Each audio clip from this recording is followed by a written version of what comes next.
একটা মালি ছিল যার 1 2 3 আপাতত 3টে বাগান তার রিভিল হয়েছে। জানি না কতগুলো বাগান আছে আরও। যারা জোকটা বোঝাস ভাই তারা অলরেডি বুঝে গেছে জোকটা, আর যারা বোঝেনি তাদেরকে বোঝানোর দরকার নেই। তারা ভাই বাড়ি গিয়ে পোগো দেখো, ওটাই তোমাদের সব থেকে ভালো মানায়।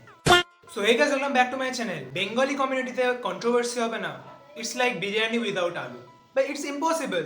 বেঙ্গলি কমিউনিটিতে প্রত্যেক মাসে মাসে বা প্রত্যেক 1-2 মাস অন্তর অন্তর কন্ট্রোভার্সি হতেই থাকবে, বিকজ ভিউজ আসে এখানে। কন্ট্রোভার্সি করেই ভাই 50% ইউটিউবার্সে ভাই তাদের চ্যানেল গ্রো করেছে, আর করবে নাই বা কেন ভাই? যাদেরকে নিয়ে কন্ট্রোভার্সি হয় ভাই তারা তত ভিউজ পায় না, বাট তাদেরকে নিয়ে ভাই সব ইউটিউবার্সরা ভিউজ পেয়ে যায়। তারা বলবে যে দাদা তুমি ভিডিও বানাচ্ছ কেন? ভাই ভিউজ আসে, কমন সেন্স ভাই, ভিউজ আসে। আর ভাই সবাই যখন ভিউজ নিচ্ছে আমি নেবো না কেন? সিম্পল ব্যাপার। তো চুপচাপ ভিডিওটা দেখ। আর ভাই ভিডিওটা শুরু করার আগে আমি একটা পরিষ্কার ডিসক্লেমার দিয়ে দিতে চাই। আমি হাত জোর করে বলছি, যারা যারা আমার মুখে গালি দেখতে পছন্দ করো না তারা প্লিজ ভিডিওটা দেখো না। প্লিজ প্লিজ প্লিজ বলছি, ভিডিওটা দেখো না। কারণ এই ভিডিওতে আমি অনেক কথা বলবো যেগুলো তোমরা আমার মুখে শুনতে অভ্যস্ত নাও হতে পারো, তো অন্যরকম আমাকে লাগতে পারে দেখতে। আর যদি ভিডিওটা দেখো তাহলে এবার কেউ বলতে আসবে না ছেলে আবার বড় হয়ে গেছে, ছেলের মুখে গালাগালি আছে, কত বছর শিখে গেছে ছেলেটা। আমার মুখে যদি গালি তোমরা পছন্দ করতে পারো তাহলে ভিডিওটা দেখো, নাহলে দেখো না। ভাই ভিডিওটা শুরু করার আগে আমার রোস্টিং চেহারাটা নিয়ে আসা যাক। 1 2 3। কি চলছে ভাই? এই ভিডিওটা পুরো তাবাহি হতে চলেছে। ভিডিওটা শুরু করা যাক। এমনটা কি তোমরা জানো, মানে অনেকেই জানো না বাট অনেকে জানো। এনিওয়েজ, তো ভাই বেঙ্গলি ইউটিউব কমিউনিটিতে এখন একটা কন্ট্রোভার্সি চলছে। একদিকে আছে 3টে মেয়ে, আর একদিকে আছে একটা ছেলে। একটা ছেলের নাম কি? The cheater box, sorry the confused box. ও নিজেই কনফিউজড আছে ওর চ্যানেলের নাম নিয়ে, কারণ ও নিজেই জানে না যে কোন মেয়েকে নিয়ে কখন কোন ভিডিও দিতে হবে। তুই আমার থেকে অনেক বড় হতে পারি, কিন্তু ভাই তুই একটু রেসপেক্ট দিসনি মেয়েদের জন্য, তোকে আমি রেসপেক্ট করবো। ফার্স্টে আসে হচ্ছে দেবচন্দ্রিমা, এই সুরের বাচ্চাটার ফার্স্ট এক্স। ভাই সুরের বাচ্চা বলছি, ইটস ওকে। আই থিঙ্ক অনেকটা রেসপেক্ট দিয়ে কথা বলছি, বিকজ সুরের বাচ্চা বলা মানেও ভাই মালটাকে অনেক উঁচু চোখে দেখা। দেবচন্দ্রিমা মানে হচ্ছে সুরের বাচ্চাটার প্রথম এক্স অ্যাকর্ডিং টু হিম। নাকি যে দ্য চিটার বক্স মলদ্বীপস গেছিল দেবচন্দ্রিমার টাকায়। ট্রাভেল এজেন্সির বিলটা পাঠাবো আপনাকে, যে টাকাটা দেওয়ার ভয় আপনি পালিয়ে গেছেন আর আমার সাথে কোনো রকম যোগাযোগ করেননি। মলডিভস 2.5 লাখ টাকা, চলো 50,000 টাকা ডিসকাউন্ট দিয়ে দিচ্ছি। একটু ছেলে যে হয়েছিস, একটু মর্দাঙ্গি যে দেখিয়েছিস। মর্দাঙ্গি ভাই সবসময় খাটে দেখালে হয় না ভাড়া। মর্দাঙ্গি দেখাতে হয়, নিজের পাওয়ার স্ট্রেংথ দেখাতে হয়, how to protect a women. আর ভাই তুই যে বলিস যে আমার এক্সরা এই করেছে ওই করেছে, খারাপ ছিল এই করেছিল, আমাকে এই করেছিল ওই করেছিল, তুই তো খুব ধোয়া তুলসী পাতা না বাঞ্চত। একটু কথা বলবো? আমার টুপিগুলো আপনার কাছে রয়ে গেছে, ওগুলো আপনি এখনো ব্যবহার করেন। আমি কিছু বলতাম না, বাট যার নামে এত কিছু বলছিস, তাদের ড্রেস পরেই তাদের ক্যাপস পরেই তো ভাই দিন কাটাচ্ছিস। আপনার গার্লফ্রেন্ডস ছিল সবাই। মাই গুডনেস, আমি কিভাবে বলছি, গার্লফ্রেন্ডস ছিল সবাই। তারা কিরকম, তারা কি জামা কাপড় পরে, কার হাত কিরকম, কার কোমর কিরকম, এগুলো নিয়ে আলোচনা করতে লজ্জা করে না? তুই তো খুব তোর বন্ধুদের নিয়ে চিটিং চিটিং খেলা খেলিস, কোন মেয়ের বুবস ভালো, কোন মেয়ের অ্যাস ভালো, মেয়ের বডি কার্ভস আছে। আমি কি কিছু ভুল কথা বলছি? না না না, তুই ভুলে যাস না তুই একটা মেয়ের থেকে হয়েছিস। হাজার হোক সেটা মেয়েটা, সে প্রস্টিটিউট হোক, মেয়েটা সে যেটাই হোক না কেন, you came out from a woman. তুমি খুব ভালো একটা মানুষ। সবে দেবচন্দ্রিমার পার্ট, এখনো ভাই কত কিছু আছে ভাই। আমি যদি চাই না ভাড়া একটা ভাই শর্ট ফিল্ম বানিয়ে নিতে, শর্ট ফিল্ম কি ভাই ফিল্ম বানিয়ে নিতে পারবো ভাই 2 ঘন্টা 2.5 ঘন্টা। 4 নম্বর যে গাধাটা বা গরুটাকে ভাবছো আবার বলি দেবে, সবাই জানে 4 নম্বরটা কে। সে যে জোগাড় হয়ে গেছে সেটাও সবাই জানে যে 4 নম্বরও জোগাড় হয়ে গেছে।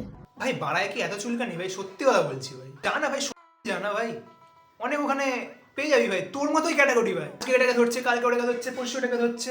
আর ভাই তুই নিজেই তো একটা কল রেকর্ডিং এ বলেছিস না তোর গান্ডু পাবলিকরা, তার মানে তুই মানছিস যে তোর 2.5 লক্ষ পাবলিক সব গান্ডু। আমাদের টক্সিক বক্স কি বলেছে আপনাদের ব্যাপারে? হরে কৃষ্ণ। দেখ, কোনো পোস্ট দিতে কোনো এডিটই আমার কোনো সমস্যা নেই, কিন্তু প্রবলেমটা হচ্ছে এইটা দিলে না আমার গান্ডু পাবলিকগুলো ভাববে এর পরের যা যা ভিডিও দেবো সেগুলো সেই ওই এডিটরগুলোকে দিয়ে করানো। ভাই কারা এই চিটার বক্সকে সাবস্ক্রাইব করেছে? নিজেই নিজের পাবলিককে গান্ডু বলছিস ভাই। এটা ভুলে যাস না তুই যে আজকে যেটুকু মনিটাইজেশনের জন্য টাকা পাস, যেটুকু তুই ইউটিউবে দাঁড়িয়ে আছিস না, সেটা তোর সাবস্ক্রাইবারদের জন্য।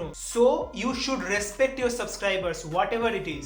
এবার আসি মেন পয়েন্টে, যেটা হচ্ছে কিরণ মজুমদার। কিরণ মজুমদারকে তার রিসেন্ট এক্স।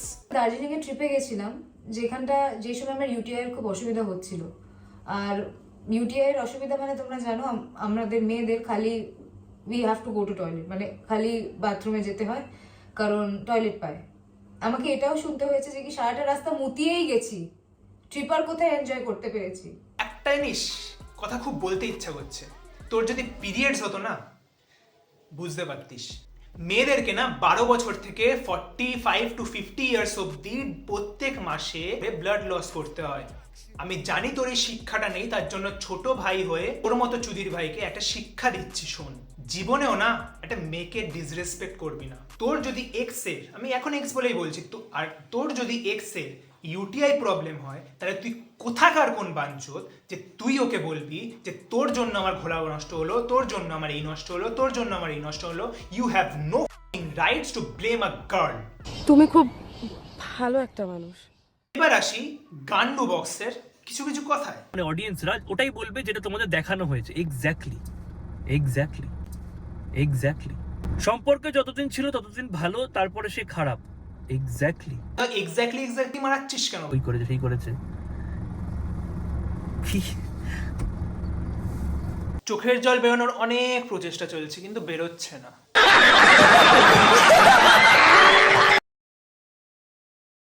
ছেলে হয়ে জন্মানো ভাই জানি অনেকটা কষ্টকর, অনেক কিছু বার্ডেন নিতে হয়, আমার ফ্যামিলি রেসপন্সিবিলিটি আছে, অনেক কিছু নিতে হয় জানি।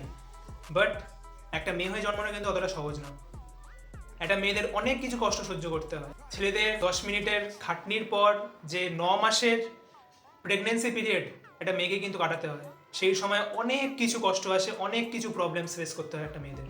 একটা ছেলেরা কোনোদিনও হাজার চেষ্টা করলেও তারা পুরো লাইফে সেটা এক্সপিরিয়েন্স করতে পারবে না। স্টিল তারা চুপচাপ থাকে জাস্ট টু মেক আস লাভ।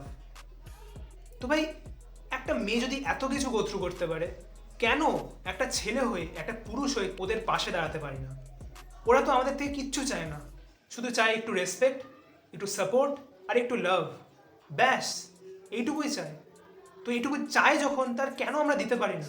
কেন আমরা সবসময় মর্দাঙ্গিটা শো করি ওদের উপর? কেন আমরা পাওয়ারটা শো করি? কেন আমরা ওদের গায়ে হাত তুলি? ছি, এগুলো উচিত না ভাই। উনি কিন্তু সব দেখছেন। ভিডিওটা কেমন লাগলো জানিও। ভিডিওটা জানি একটু অন্য টপিকে ছিল, কন্ট্রোভার্সিটা নিয়ে রোস্টিং করতে গিয়ে ভাই নিজের কিছু বক্তব্য জানিয়ে দিলাম। তো এনিওয়েজ ভিডিওটা কেমন লাগলো জানিও। আর এতদূর যদি দেখে থাকো ভিডিওটা তাহলে অবশ্যই লাইক শেয়ার সাবস্ক্রাইব করে দিও চ্যানেলটাকে। আর দেখা হচ্ছে ভাই অন্য কোনো একটা ভিডিওতে, ততক্ষণের জন্য টাটা।